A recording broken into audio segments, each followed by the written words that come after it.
আসসালামু আলাইকুম রহমতুল্লাহি ওবরাকাতুহু। আজকে আমরা শুনব কাজা নামাজ জামাতের সাথে আদায় করা সম্পর্কিত হাদিস।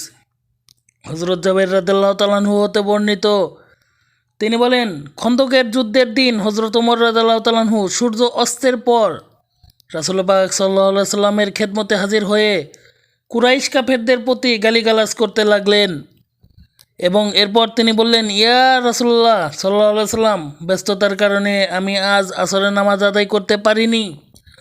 তখন হুজুর সাল্লাল্লাহু আলাইহি সাল্লাম বললেন, আল্লাহর শপথ, আমরাও তো আজ আসরের নামাজ আদায় করতে পারিনি। অতঃপর আমরা বুথান নামক ময়দানে চলে গেলাম। রাসূল পাক সাল্লাল্লাহু আলাইহি সাল্লাম সেখানে গিয়ে ওযু করলেন। আমরাও ওযু করলাম। সূর্যাস্তের পর রাসূল পাক সাল্লাল্লাহু আলাইহি সাল্লাম আমাদেরকে নিয়ে জামাতের সাথে আসরের নামাজ আদায় করলেন, তারপর মাগরিবের নামাজ আদায় করলেন।